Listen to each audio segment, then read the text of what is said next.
Hi everybody, welcome to today's webinar. My name is McKay Allen. I'm the content manager at Log My Calls. And we have these webinars once or twice a week where we bring on real shining stars in the marketing world to try to give us a little more information about how we can improve our marketing. And we have such a star today with Jeff Ferguson, the CEO of Fang Digital Marketing. We'll talk more about Fang in a moment and more about Jeff as well. First, a couple of quick items. Number one, the webinar is being recorded. That recording will be made available to you tomorrow morning. So please feel free to share that with everybody via social media, internally inside your company. Email it to your prospects, your clients, or those people that you do work for. If you're a vendor for a company as well, just send the recording to whomever if you think it'd be valuable. Second, if you have questions during the webinar, please ask those. Just type those into the little question bar, and I will read those to Jeff at the conclusion of his presentation, and he can answer those. Some of the best information actually is disseminated in the Q&A typically in our webinars, so that'll be the case again today, I'm sure. And then finally, as I said, we do have webinars in the upcoming days and weeks. Just go to logmycalls.com/webinar to register for those. And just a little bit about Log My Calls before we introduce Jeff.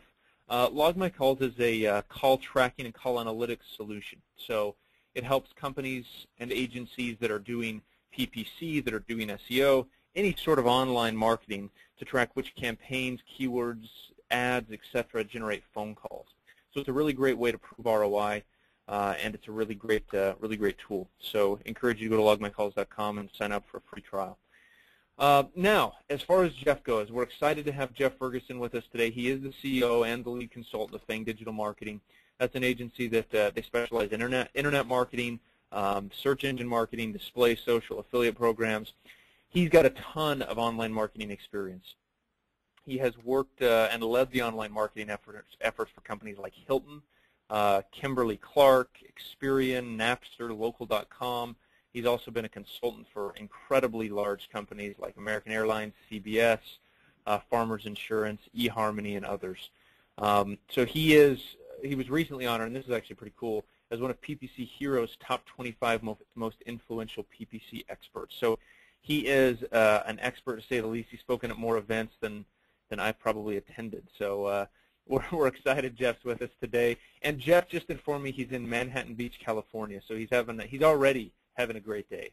So Jeff, welcome. We're excited you're here. Thanks for doing this, and I'll turn it over to you, sir. Well, thank you, McKay. It's a pleasure to be here. I was very honored to be asked to come in and do this for you and your audience. I'm really looking forward to sharing this presentation and some of this knowledge. It's something that we've done this one a couple times before, usually at some of the more exclusive shows. And this will be kind of its first premiere where we do it at a kind of a broader audience. So looking forward to it. Please, feel free to start, queuing up those questions and things like that so we can get to them afterwards. And otherwise, I'll jump right into it. So the name of this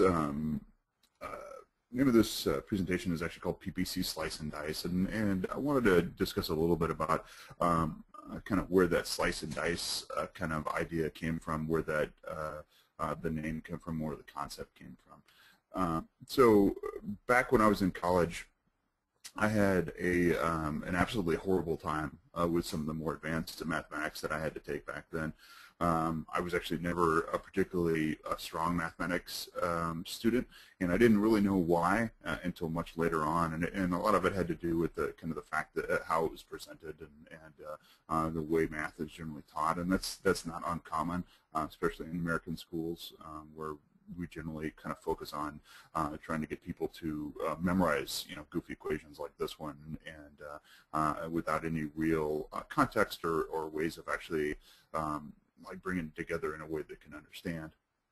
And so I really just I had to struggle all the way through junior high and high school, and when I got into college, I was originally trying to get my degree in computer science, and back then you actually used to have to take some incredibly high-end mathematics courses in order to get your degree. So I just kind of plowed through them, and I remember I had to take I had to take the second half of calculus twice, just because the first time was just a disaster.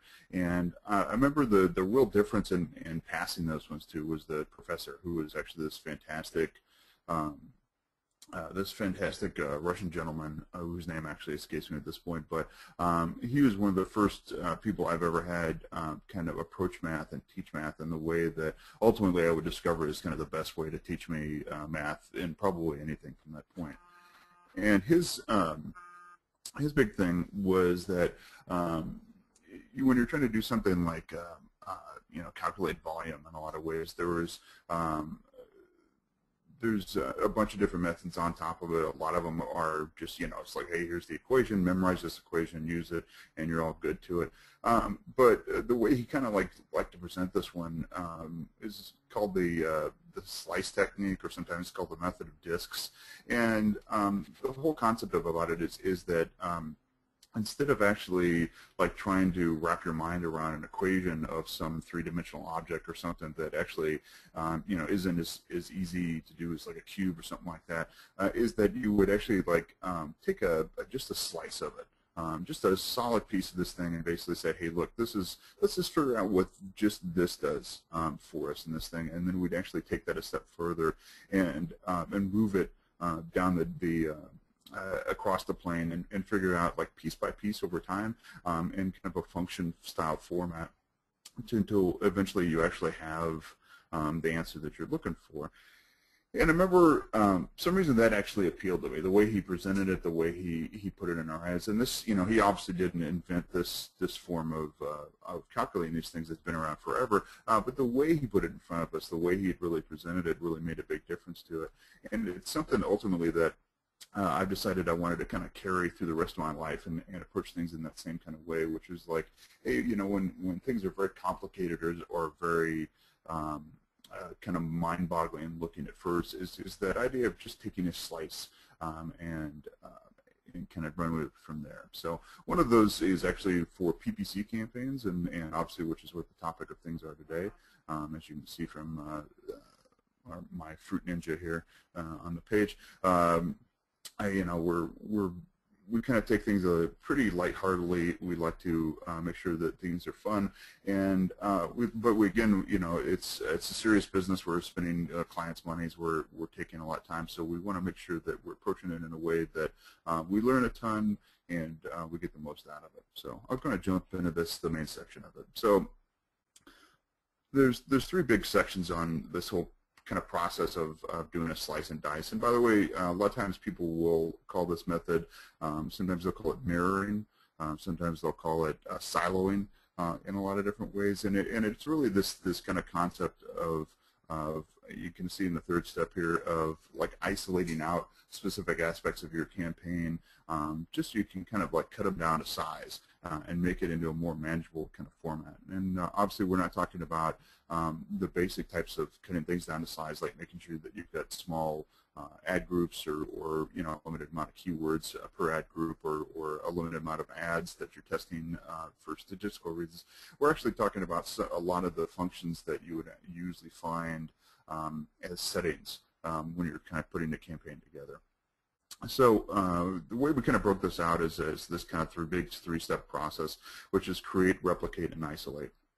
And when I say create, obviously we're talking about going through and discovering your keywords, putting your banner together, creative together, finding your video, writing your copy, any of the things that it usually goes into actually creating a brand new campaign. But what you're actually doing is you're only going to do it once, and when you actually set these campaigns up, you're actually picking one specific aspect within settings that you're going to kind of isolate. And I'll get into a little bit more details on what those things can be in a bit. Because then you're actually going to take that information and you're going to replicate it based on certain things. And it can be on ideas like match types, on geography, on networks. You used to be able to do it by devices, but that's actually changed a little bit, and I'll talk about that later. And then you'll actually go what we call isolate, which is to make sure that whatever is the most restrictive version of that campaign that's inside of it, whether it be a match type or whatever it is, that you make sure and you isolate those campaigns out so that they're not competing with each other. And that can be by using negative matches, it could be using geo-exclusions, or just by the type of network you use, whether it be a search or display network. So let's get a little more into like a more real-world example of how we actually make this happen. In this particular instance, it's with a match type silo in this instance. So this is actually an example from one of our old clients that we've had for a while, and they actually sell children's clothing, and you can kind of see this is a very kind of simplified way that we're kind of looking at things, where we actually like create the first campaign. You can kind of see that we've got our simple campaign. We've actually got an ad group. In this case, it's actually only got one keyword in it, and that can happen sometimes. And we've isolated this thing out entirely to where it's, in this case, it's just the broad match type, as you can kind of see. And then after that, you can kind of see where we've done that very similar thing across the board, where we've got multiple ad groups within a larger campaign that bring those kind of groups together. So you're talking about baby clothes or toddler clothes or kid clothes or children clothes, girls clothes, accessories, boutique, boys, gifts, all kinds of things. And so we've narrowed it down in a very similar manner that if you've ever done, put together a paid search campaign, this shouldn't be too crazy an idea for you to kind of get your ideas around it. But then we kind of take this idea of replicating things, and this actually where you can see in this instance is where we actually take those different campaigns and we replicated to where you can actually see over here, for instance, this top one, we're talking about the different partners that they have on top of it, where we've broken it out to where there's an entire campaign that is nothing but just broad match terms. And there's another version of it where it's just the exact match terms and the phrase match terms. And the interesting thing about this is when we actually start this off, the campaigns usually start off all with the same terms, so it's basically whatever you would consider to be the exact match type of terms, and then we replicate it out. So in the beginning, you actually end up with 3 different variations of the same campaign. The only difference really is the match types that's changed, and you can see we've done that over and over again. And by the way, when you're looking at this, you can actually see instances where there's clearly other ways that we've broken this out. For instance, we've got search isolated out.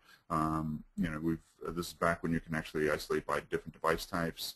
If you looked in a little deeper into this campaign, there'd be instances where there would actually be different geographies and a variety of things as well. So it's something that we kind of take to the nth degree. And then there's the isolate step on top of this one. So with the isolate, what we actually recommend people to do is use what's called the shared library. And it's a very powerful tool. Google provided this. I think they started doing it at least last year, if not earlier, in some format or the other. And it's got various things that you can actually share, such as budgets. You can share negative keywords, you can share audience types, and a variety of other things as well. And what that allows you to do is basically create lists of things that you would use in multiple instances across your campaign, but where it comes in handy is that you can apply them to different instances, and when it comes to keywords, it actually doesn't count towards your overall keyword count in a lot of ways. So when you're actually creating these massive lists of negative terms that you're going to use in multiple places, if you do it through the shared account, it actually doesn't increase your keyword count to the point to where your account can get too big, to the point to where eventually they stop telling you that, hey, you have to remove some of these, or you can't have as many terms, or you have to create another account, or something along those lines. It just makes things a lot easier in your life.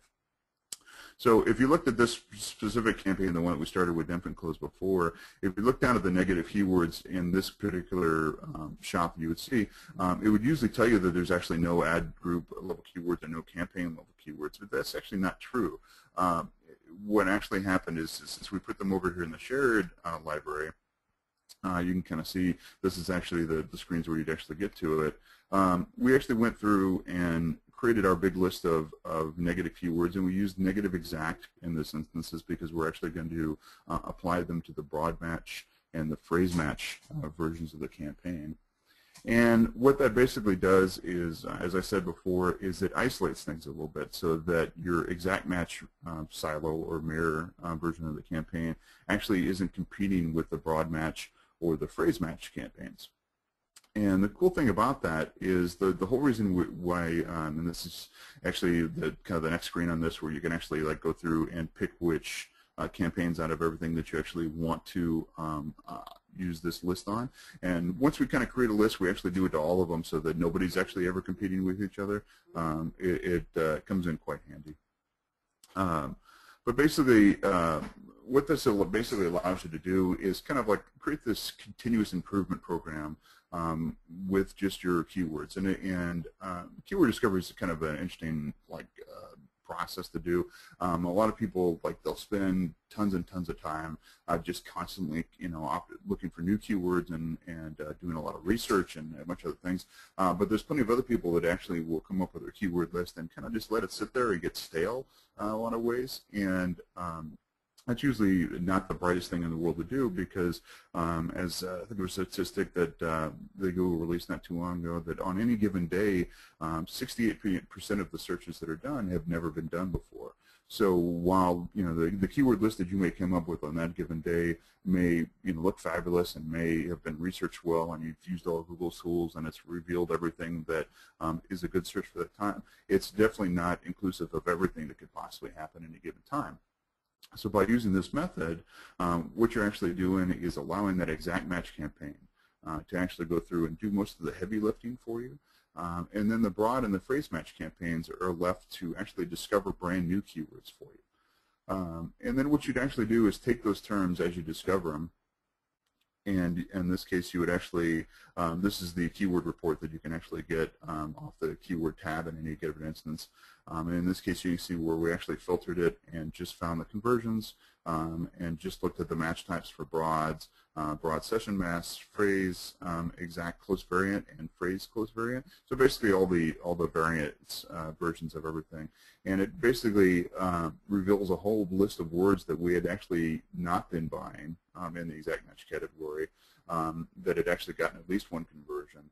And these are all words that, again, we'd never thought of. It just didn't cross our mind.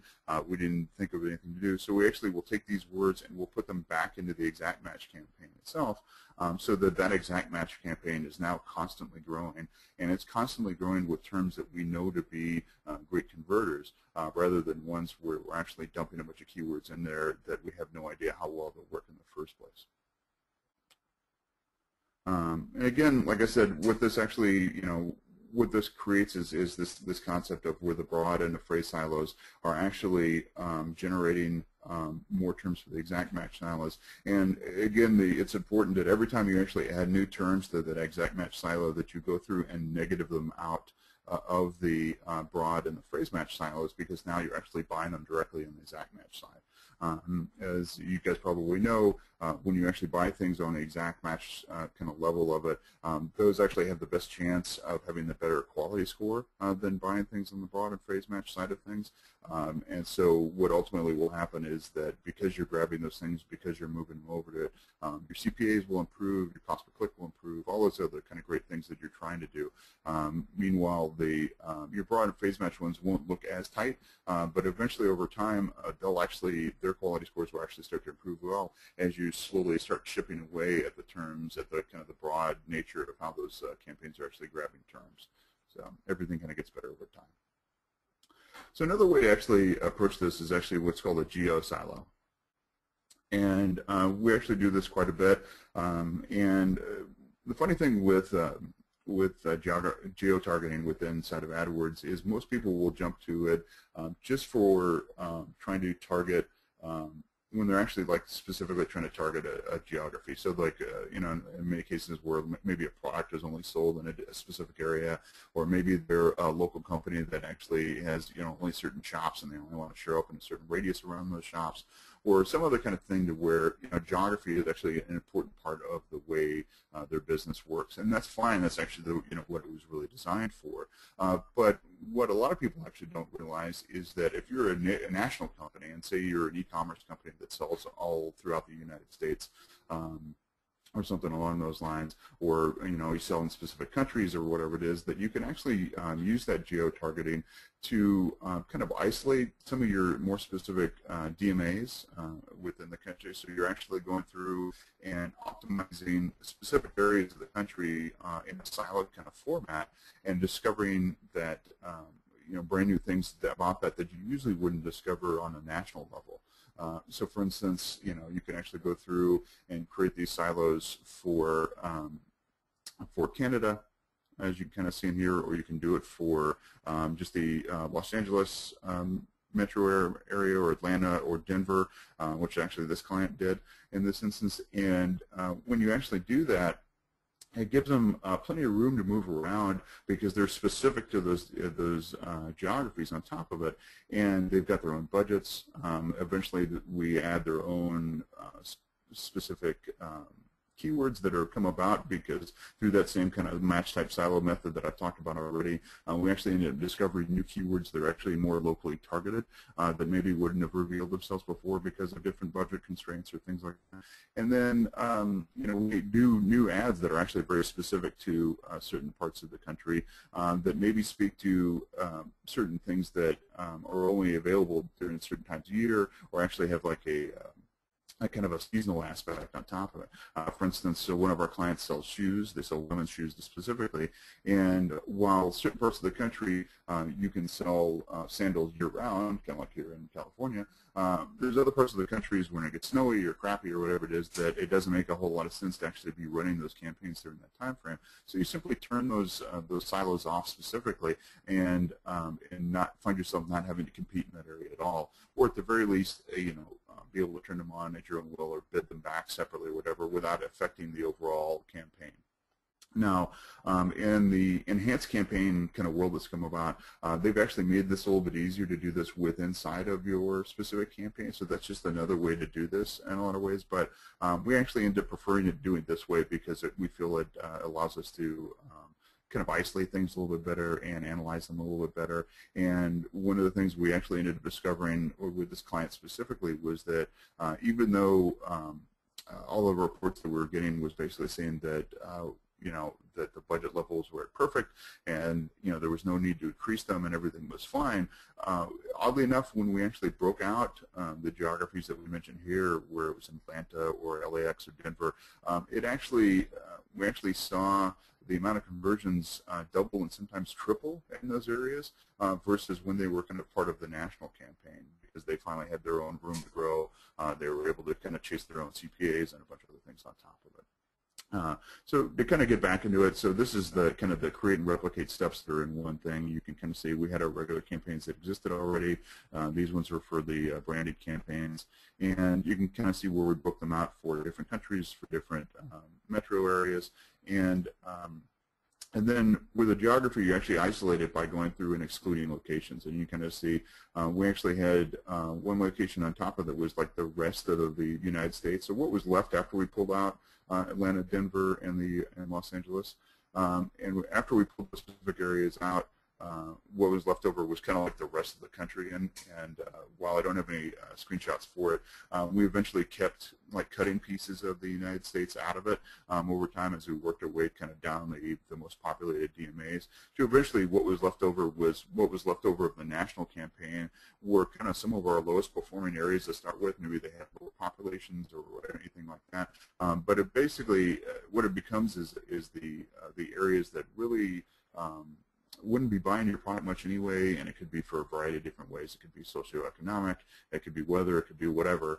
But in this case, when we were talking shoes, in a lot of ways, it was something where we knew certain DMAs were very heavy when it came to fashion type shoes, and eventually we were able to start excluding out other parts of the country where it didn't make as much sense. And again, we could do cool things like isolate out how we talk to them, using different language, different keywords, and everything like that.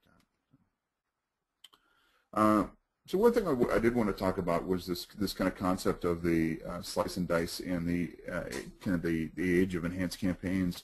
And this was good timing because the enhanced campaign things kicked in this week, I wish we could say we planned it that way, but that actually is just kind of happened to work out. And enhanced campaigns are a new feature I guess it depends on how you look at it, a new feature that Google AdWords introduced where they actually said, hey, look, we're actually going to stop having you isolate campaigns based on just tablets or based on just mobile campaigns or desktop, and kind of force you to run all those things in one campaign. And this caused a lot of like gnashing of teeth and a lot of different discussions around the matter, because certain things like the fact that you actually can't turn off desktop, so you're kind of forced to always do desktop at this point. And pretty much the same thing goes for tablets, where you've always got some kind of hint of tablets, and you actually can turn mobile all the way off if you wanted to on top of it. But again, it still has to be part of the same campaign, so you can't have a mobile campaign anymore in the way that you used to, which upset a lot of people, because there was some targeting that was built into it that used to be quite useful in that sense, or maybe you were actually only trying to go after the mobile market or just the tablet market or a variety of other things, and that's kind of all gone away in a lot of ways. So it's that's kind of disappointing. And so basically what's happened is that in the age of enhanced campaigns is, basically we can't do this technique that I just described to you on a device level, which was very powerful and something we ultimately liked. You can kind of see it in some of the examples we had up there before. A lot of our clients, we actually just spent the last couple of months kind of recombining things and getting them all back into one campaigns, and that actually caused kind of a big shock to the system. CPAs kind of went wild on some of them for a while. I would imagine later on this week you're actually going to start seeing a lot of reports and a lot of other data over the fact that now that everybody is suddenly doing mobile or tablet or everything on top of it that was kind of forced to be doing it, that the overall marketplace for a lot of things for CPCs and whatnot will go up, but our prediction is that eventually they'll go down, because you'll actually have more competition in the marketplace and things will stabilize like any kind of economic system. So it's just a matter of time before that happens. But as I did mention before, the other two types of siloing that I mentioned before, which is with match types and with geographies, is still very much possible. It's something we actually still recommend. You can still silo out different networks, so you can silo out the difference between display and search. You can actually get it pretty deep, or even on the display side of it, and silo out the different types of display networks on top of it, whether it be contextual or topics or whatnot from that point. So there's still a lot of opportunities to use this methodology, and I still suggest people use it. But just kind of keep in mind that as you make these silos and everything that you're going forward with, that you're actually all of them are going to have basically always going to have desktop and tablet inside of it, and you'll have to make sure that if you really don't want to touch the mobile side of things, that you turn that all the way off. So as I kind of wrap up today, I wanted to kind of share one more lesson that actually came from my math master, in the sense, and my teacher on top of it. And one of the things that he actually always used to say was, when we were doing a particularly complex math problem or something along those lines, when we were trying to figure out, the limits of infinity or some other goofy thing that they try and teach in college, was that he would actually come forward and say, hey, look, don't sweat it. It's not like we're trying to land the space shuttle here. This was just math. This was just math we're doing in the environment here. We weren't doing complicated physics type stuff. We weren't doing things that did really scare you. Most of the examples and most of the things we're trying to figure out were silly stuff, like trying to figure out, like, how much Jello would go into a swimming pool or something goofy like that. And so that's another piece of advice that I've always kind of taken heart as we move forward, is that, we're marketers, and we're marketers that have the opportunity to test things and that have the most data that we've ever had when it comes to actually doing advertising available to us. But the important thing is that remember that we're actually not landing the space shuttle here. Nobody's going to die from a mistake. Nobody's going to die from from some of the tests that we do. So take that chance, expand things out, and you can do it in little steps. You don't have to do all of these things that I described today all at once. Maybe just start with some of the match type silos on a few campaigns and see where it goes, and expand out from there. But for the most part, take that little bit of risk, because ultimately, you're not landing the space shuttle. You're just doing marketing, and everything's going to be okay. With that said, one last thing I did want to kind of share with you is that there's a kind of like an ebook director's cut version of this presentation where we actually give a lot more examples and we go into a lot more detail with things, and it's actually got some other cool data we do and a few other things with kind of looking at days of the week and a variety of other things. So take a look at that. This URL will go right to it on top of it, and you can sign up for that and get it right away. And that'll also let us kind of talk to you and send you some invites to some other ebooks and some other fun stuff we do. I also kind of encourage you to swing by our blog at fangdigital.com/blog. And check that out. We publish at least 2 times a week, and it's usually either me or my sidekick Dylan writing up something. We actually had a new one come out this morning that was on link building for SEO, and we talk on a variety of different subjects. So we look forward to seeing you there, and we look forward to seeing it. But in the meantime, if you need to find me, you can always get to me at jeff@fangdigital.com, or you can get me on Twitter at both fangdigital or at countszer. And that's that. Awesome, Jeff. Great stuff. I want to get straight to some questions. We're already having a few questions flow in. First, let's get into something sort of specific. So here's the question, Jeff. Does low search volume on some exact match terms affect campaign or account quality score? Does low traffic? Low traffic. It doesn't. No, it doesn't affect the quality score. So what it does affect is it does affect the calibration of the quality score. So it's one of the things where like a quality score is kind of assigned right out of the chute based on a for everything they can measure based out of the chute. So you can go through and look at the ads and a variety of things and basically said, hey, look, this is what we assume the quality score to be. And then that actually quality score will change based on other data that's collected over time. So it'll go through and notices things like the click-through rate on the ads or bounce rates and a bunch of other kind of things that it's actually paying attention to when it gets over there, and that's actually why your quality score will adjust as time moves on. But one of the things where when you're actually talking about low traffic terms on top of that is that you're just not collecting data as fast as maybe some of the other terms on top of it. And so you got to remember, like the quality score that is for like an ad group or for a campaign on top of it is actually, it's more of like an average that's on top of it. It really isn't a true like quality score for the ad group itself. It's a representation of everything that's inside of it. So it's one of the things where like your overall quality score for the ad group itself is really the combination of everything that's inside of it. And the same thing goes with the campaign in a lot of ways. So it's not something where they're going through and assigning a specific quality score for that ad group. It's made up of how that ad group is actually operating on its own. And so you can end up with terms that actually maybe have a low traffic or really high traffic or a variety of other things. And you could go through and isolate them. You could break them out in their own ad groups and things like that. And there has been a lot of guessing and theories about the idea that like by doing that, the other keywords in there would be allowed to thrive more and do things, and that's true in the aspect of things like budgeting and some other things on top of it. But for the most part, it really has very little to do with the quality score that's affecting it, and more along the lines of that it doesn't have to compete with its more successful brothers that are actually in the same campaign. Okay, great. In terms of, because you got into some pretty specific stuff about siloing, etc., it seems like it is fairly complicated. I mean, how much of this can people realistically do on their own outside of hiring, a PPC expert to run their campaigns for them internally? Is it best give us a sense of how complex this stuff is to manage for the average medium-sized business or even larger?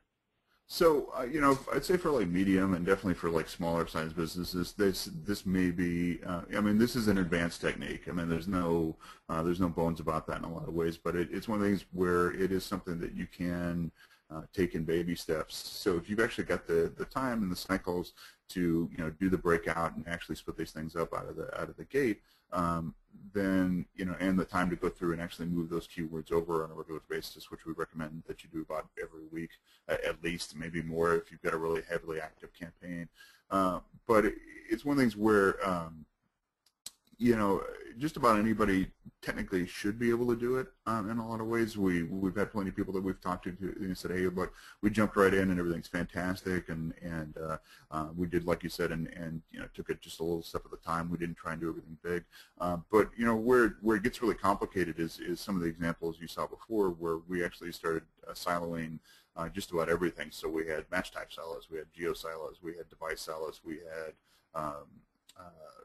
had network silos, and even got into some other different aspects of it where we kind of were repeatedly siloing all the different display types and everything. So we ended up with just tons of campaigns, and each one of those campaigns all had their own breakouts with inside of them, their own ad groups, their own terms, and everything. And that can actually, the heavy lifting on that can get pretty big, to where you actually, we have specific people that sit around and actually do that weekly optimization with the keyword mover, because the amount of keywords that could get generated could be in the tens of thousands every week at a time. At any given moment, and that's something that it just becomes somebody's job to sit there and actually go through and look at all those terms. So it's one of the things where, if you've actually got a smaller campaign, if you don't have a really particularly big budget, go for it. It's something where I highly recommend it. Again, you're not landing the space shuttle, don't worry about it. But as these campaigns start to get really large, then you may want to think about getting some help and hiring an outside agency to help out with that one. Great. A couple more here. So it seems that one of the most, I don't want to say underutilized, but maybe least understood or whatever, would be the using negative terms. Can you talk a little bit more about that? I guess whether you agree with that, whether people sort of know what they're doing with negative terms, and maybe specifically some ways to improve. Absolutely. So negative terms, I totally agree with you. They're totally misunderstood if they're known about at all. In a lot of instances, we've had plenty of times where we always start the process of working with new clients by auditing existing campaigns, and on our list of things that we have to look at right away is the use of negative keywords, and whether or not they're being used at all, if they're being used properly, if they're if they're accidentally blocking other terms out because they're not set up right. It's a variety of different things. So it's a really big point, and it's a really big opportunity to be able to grow and refine your campaign in a lot of ways.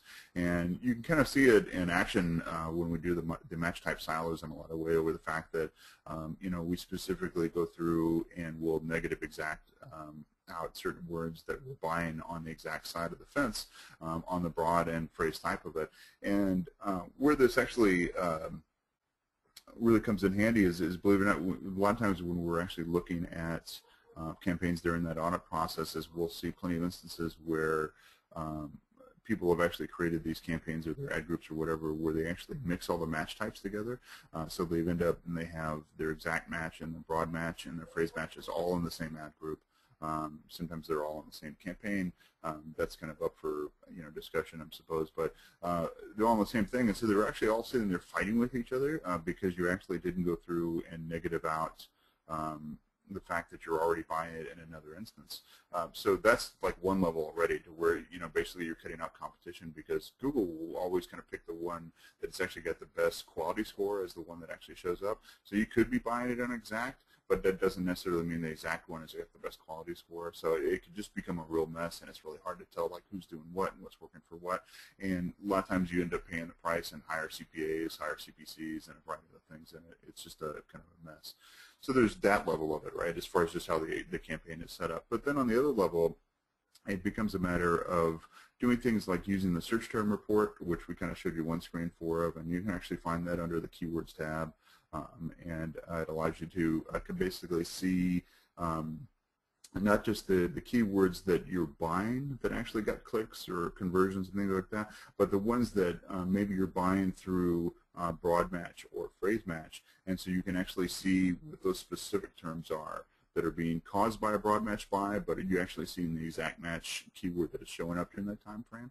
And what you can actually see through that report is that maybe you've got a big head term like kind of broad match that's like shoes or something crazy like that, but maybe the company that you're working for actually just sells women's shoes on top of it, but meanwhile you're buying the word shoes, and what you'll end up seeing is tons of other terms that are men's shoes, children's shoes, work shoes, it just who knows, hiking shoes, all kinds of other different things on top of it, and it's a bunch of stuff that you actually don't sell and have no interest in selling. But technically, you're buying those keywords because you've got shoe on broad match.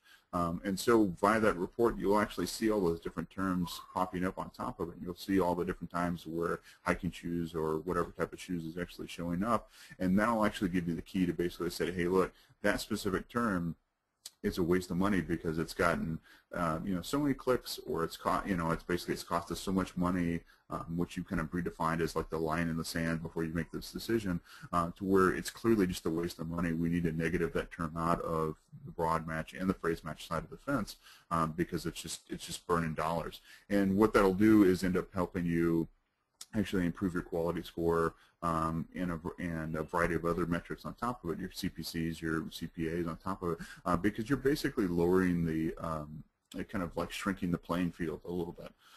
One of the things that when people talk about like, hey, we need to improve the quality score for our campaign on top of it, is that a lot of times the first thing they do is go through and rewrite their ads because basically click-through rate is one of the more important aspects of quality score. But the funny thing about like click-through rate is that they basically say, hey, look, we're going to rewrite these ads so we get more clicks, and that's a good thing to do. But another thing you can do is actually look at the bottom half of that equation and also reduce the amount of impressions so that click-through rate actually goes up that way. And to basically reduce the amount of impressions, you can do that using negative terms by basically removing all these different terms that you should never be in the first place. And you can do that as you go using that search term report. You can actually use a lot of the keyword research tools. So it's one of the things where, like, if you actually type in shoes into the keyword research tool that Google provides on top of it, not only will you get a treasure trove of terms that you actually want to use, maybe as an exact match term on top of it, but you'll actually get a ton of other ones that you wouldn't want to use. And what you should do is not throw those away, but instead basically say, hey, look, we want to actually make these negative terms because they're just never going to be something that we want to actually chase after. So yeah, it's a really important part of it, but it's really underutilized in my opinion in a lot of ways. So. Yeah, that's my sense as well. And then finally, give us a sense of who Fang Digital works with. What types of businesses do you guys work with predominantly, industries and size as well as segment? We're kind of still young and hungry at this point. We've got, we've been around since 2010, even though I've actually been doing this for about 18 years now. The company itself is still kind of new. So we're at the point now where we really haven't drawn a line in the sand as far as like, hey, we're only working with companies of this size. We're only working with this type of company. We're only working with Fortune 500s or anything like that. We're really kind of open to just about anybody at this stage. That said, we do have some minimums as far as our fees go and things like that. But in many cases, some of our clients, they kind of work within those minimums a little bit because they want somebody that's got kind of a level of experience to work on their campaigns. But otherwise, I think our only rule at this point is that we actually don't take two different clients from the same industry in a lot of ways. So if we end up, we wouldn't basically entertain another shoe company because we already have one and that kind of thinking. Okay, makes sense. Makes perfect sense. Well, good. You see Jeff's contact information on the screen there. I encourage you to contact him. He certainly knows his stuff. And we're really excited that he agreed to join us today and shared with us such great information. This webinar, as I said, was recorded and will be made available to you in the morning. There were some problems. Some reason GoToWebinar had like a minor service outage during the webinar, and so there were a lot of people who couldn't actually log in. So we'll email this to everybody and make sure everybody has the recording. So that's annoying. Stuff like that happens when you use a tool like that sometimes. So anyway, Jeff, any parting thoughts? No, I mean, nothing really heavy, but otherwise, please do come by and, drop in and grab the ebook if you'd like. we'd love to have you. You know, I speak at a lot of different conferences. I've also got a kind of a monthly show on Webmaster Radio, so feel free to drop in on that. We usually have at least one guest every time, and otherwise, you know, please feel free to write me with any questions you may have. Great. Very good stuff. Jeff, thank you very much for your time, sir. And everybody, thank you. Have a wonderful day, and watch for this recording in the morning. Thanks, everybody. Thank you.